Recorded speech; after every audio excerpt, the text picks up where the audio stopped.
One more time. Here we go. So, thumbs up, like, uh, please subscribe, share this with other people, make a comment if you'd like. The reason I'm doing this is to share thoughts with people, get people to think about things. And the more that people think about things, the better. So, share this with other people you know. There's a video down below. It's about South Africa.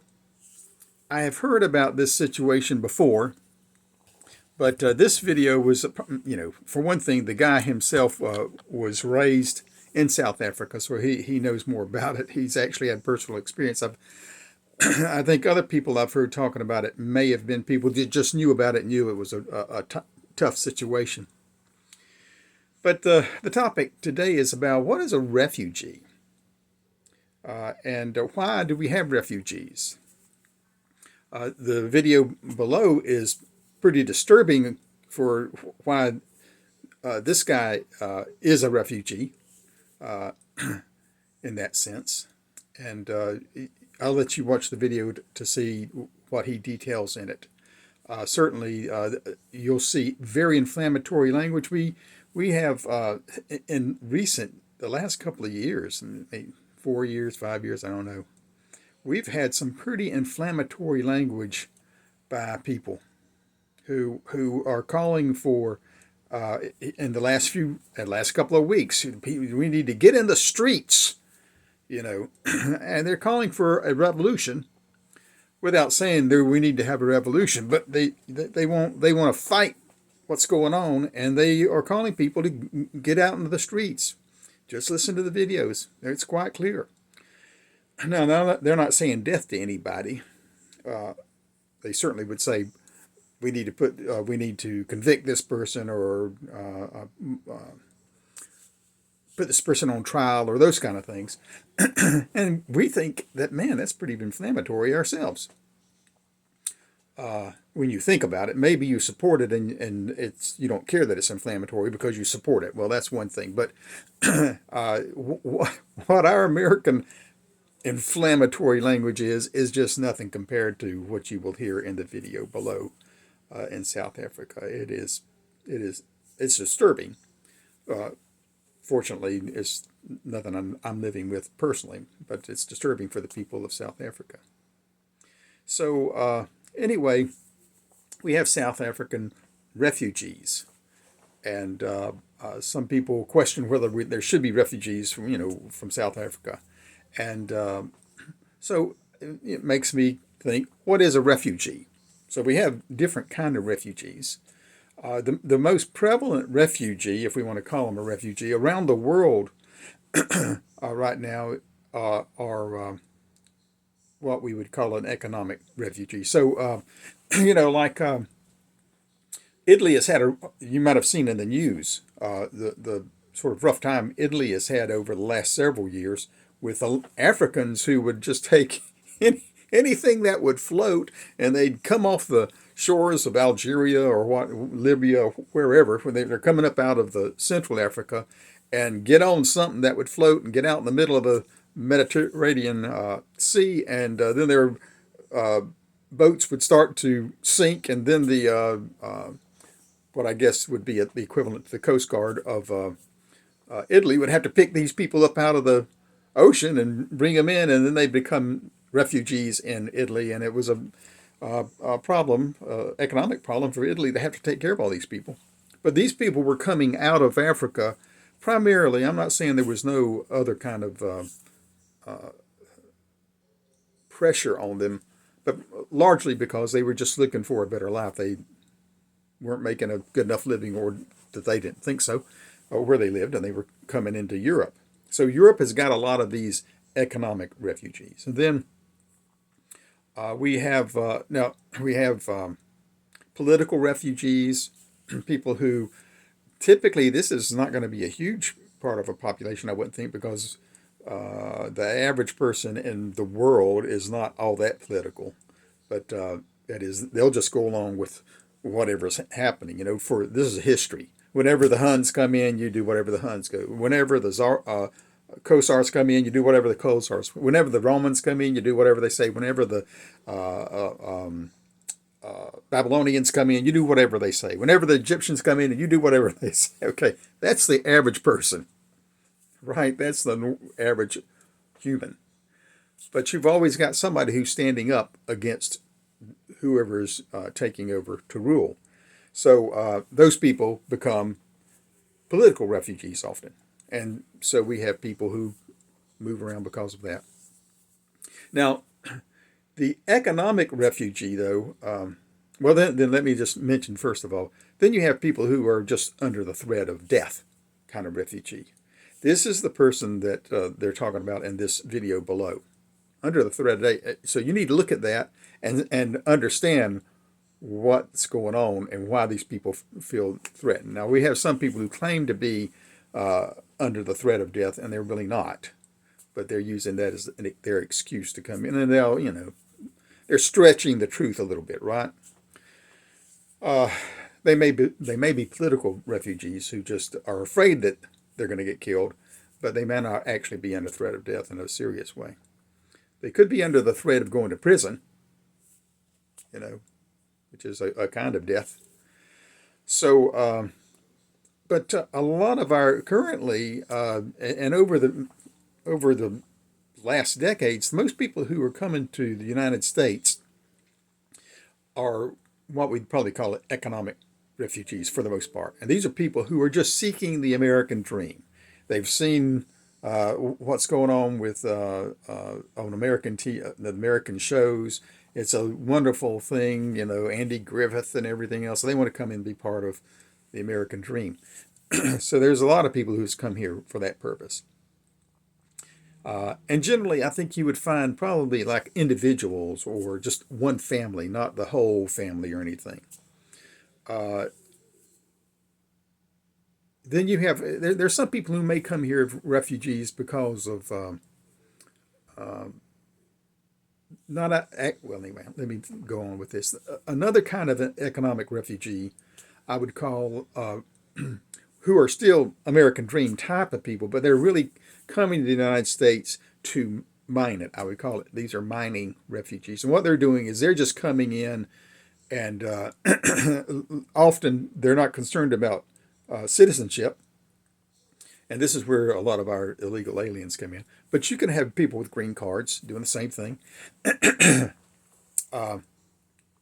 who are just coming to mine the economy. They're coming to make money and to send money home, where people live on, 10% of what the average American lives off of. And so, getting a few more pesos or dollars or whatever they might call their money, but U.S. dollars, getting a little bit more than would just improves their situation. So you send it home to mama and or your wife and kids, and they're mining our economy. And unfortunately, a lot of times these people, of course, they're not paying taxes or anything. Therefore, they're taking advantage of, they're like leeching off of the economy. Although they may be hard workers, okay, but they're not participating in the economy to the extent that the native citizen or would maybe be participating in it, especially if they're not legal. They may be having to pay taxes if they're green card kind of people, so that would be different. But anyway, it just depends. Not trying to make I'm just giving you information. I'm not making judgments on either one of those at this moment. Then I'll bounce back to people who maybe they're not going to prison or death. Maybe it's that the island they lived on was a volcano, and the volcano blew up, and it totally obliterated most of the ability to live on the island, for the amount of people there. So they've left their island nation or something to come to the United States in order to make a new life because of that. So that's sort of like the same kind of, that's sort of a death kind of, prison death kind of thing, but it's not under the same obvious pressure. It's not people, it's not another human being who's trying to kill you or put you in prison. So, so we've had these people who are under I would say most of us would consider a refugee for the most part, not to be an economic refugee. That's not really what we consider a refugee.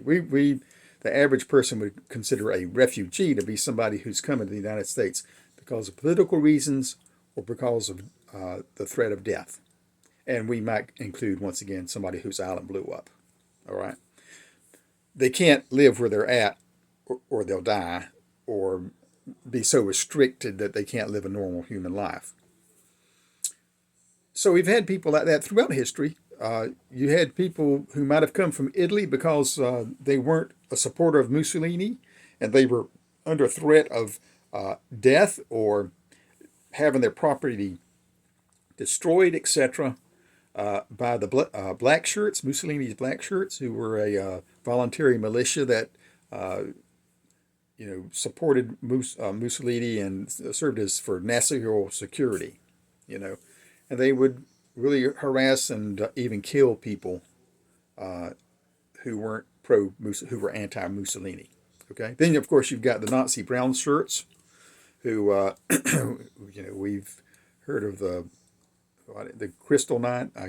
There's a German word for that, but where they went around and busted up shops and things like that of Jews, and I don't remember the details of who all the brown shirts might have been against, but if you weren't for Hitler or strong Germany, then they went after you. So you might have left Germany because of that, and certainly we know a lot of people did. There were the programs of Russia where the Jews were run out of villages in Russia, and some of those came to the United States or other parts of Western Europe. So this has gone on forever. This is not new. But these are volunteer. These are people who are refugees because they're under a threat of existence. That's what we would normally consider a refugee, and that's what if you watch this video below, you will see that these people are really under threat of their existence, and it's surprising and sort of mind-bending that this exists. Didn't exist in the United States. Nothing like this. There's nobody leaving the United States to get out of the United States because they're afraid of their existence, unless you're a criminal, and you're and you're clearly a criminal that the rest of us know you're a criminal. The average person knows you're a criminal, and then you may want to get out of the United States because not only does the average person know, but the police know, and they're going to catch you if they can. Now, we've had other refugees either moving into other parts of the world or the United States. You had back in the 90s, you had the breakup of Yugoslavia. You may remember the Yugoslav Civil War, and that nation broke up into Kosovo, Montenegro, Croatia, Serbia, Bosnia. I might have said Bosnia, Herzegovina, North Macedonia. There might be another. Some things are now some kind of autonomous regions, even within, like Serbia, I believe. But it broke up, and when that happened, then you had the Serbians who were trying to, if you were alive and watching TV at the time, you had the Serbians who were trying to ethnic cleanse, get all the Croatians and Muslims out of the areas that the Serbians lived in. You had the Croatians who were rebelling against the Serbians once they didn't want to be part of greater Yugoslavia, so they started their own war against, try to pull out of the Serbian-dominated Yugoslavia. And so there were Muslims who would have been moving somewhere, and Croatians, and some moved to ethnic Croatians who moved to the United States, etc. And then, so that was a mess. In more recent years, you've had the people out of Syria, all the Syrians who went up through into Europe, and that's caused a big problem, a real culture clash in places like Germany and Scandinavia. And some of these countries are now closing their borders to any of these refugees. They're closed, and of course some are economic, but whenever you got your town getting bombed, you might want to get out of it, right? So you can understand people getting out of Syria, and that started back in 2015, I believe, when that started. So that's been those people are in threat of death or imprisonment, definitely death, illness, whatever. The conclusion of that the presenter in the video below comes to is, as he points out, all the. No, I've just given you all kind of refugees, all kind of people who have many under serious threat. We understand this, and they're under threat because of racism or, uh, I don't know if it's a racial thing between Serbs and Croats. I guess so. I guess you would call that a race. Anyway, it's certainly a heritage thing, a clan, a different heritage, a different bloodline. So there's that going on all over the world, and but in South Africa, it's a very ugly thing, and it's sort of like if in the United States, if you can imagine some town in Oklahoma, who the native Indians who currently live there decide that nobody with European blood can live in their community anymore, and they start taking their land and harassing them and even attacking them and even murdering them. That's what the kind of thing that's going on. Because hey, you are a person of European heritage. You're not a person of native heritage, so you don't deserve to exist. That's what it's like in apparently, and according to this guy. And you can watch the video. Listen to the people talk yourself. He's not putting words in anybody's mouth. But that's what's going on in South Africa. And he points out, look, he's lived all over the world. He's lived in China, etc. I think he lives in the United States now, but he's not going back to South Africa. No way.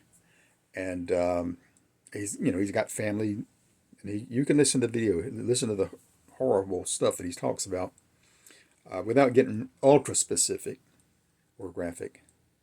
But he points out, look, the United States is not a racist country. He points out his own experience here with people of all races supporting him and etc. Now, of course, what we've experienced here in about the last decade or so is the rise of DEI, and these DEI policies were policies and philosophy that actually created divisions that did not exist before, So they were racist policies is really what they were. I don't know. You might not want to call them that. I don't know how you can get around it though. And of course, they were supposed to be supporting one race over another race is what it was all about. And anyways, these DEI policies raised up these divisions that didn't exist before. I mean, you had a black president elected, and certainly that wasn't done because of all the blacks voted for him. I mean, they might have all voted for him, most of them, but it took a lot more than that because the black population is relatively small compared to the rest of the population. So it took a lot of people from a lot of backgrounds to elect the first black president. And then he comes in and creates these DEI policies that created divisions, which was a very, very ironic thing. So let's be thankful that I'm not saying there's no racism in the world. I'm not saying you don't know somebody's racist. I had a conversation with a person the other day. We were talking about these kind of issues. And I was just, the person said that, hey, they heard people in this person's town, they had heard people make racist comments. And I said, a lot of times what you might assume is a racist comment by somebody else may just be a comment of frustration. When I was growing up, I remember my father would say, these people would stop as they were traveling south, they would stop and pick up pecans in our pecan grove. And he'd made comments about Yankees. A lot of people would make comments about Yankees. Often it was just in jest and fun. But if you heard somebody talking that way, and you were prone to look for somebody who was bigoted in some way, you might say, well, that Southerner is, hates Yankees. Well, no, he's just aggravated about something. You know, maybe they don't know how to drive. In your community, whatever it might be. So people can make comments and make generalized kind of comments that don't really reflect their heart toward the whole of humanity. And that was my discussion. And I said, you can listen to some things I'll say on occasion, and if you didn't know me, and this person knows me, and knows that under the circumstances, they're pretty sure I'm not racist. But what is racist? But they feel confident about that, and so that's why I could have this conversation, because you might hear me say something, and because I'm just frustrated about something, and if you didn't know me, you might say, "Oh, that was a racist comment," but it wasn't. And this is what I think we get a lot of in the United States right now is people just pointing out things that aren't coming from a racist point of view, but maybe people do. I must say, often we pull out words that are the words may be words that you more often might hear a racist use than the average person, right? So anyway, be thankful that United States is not the racist country that is represented in this video below, and you'll really know what real racism is there. Share, like it.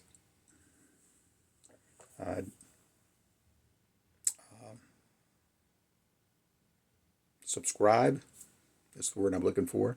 And I might have another video up here that might somehow relate to this, or in some loose way that you might be interested in watching as well. So until the next time, keep praying. Look to God for guidance, and keep on going. Have a good day.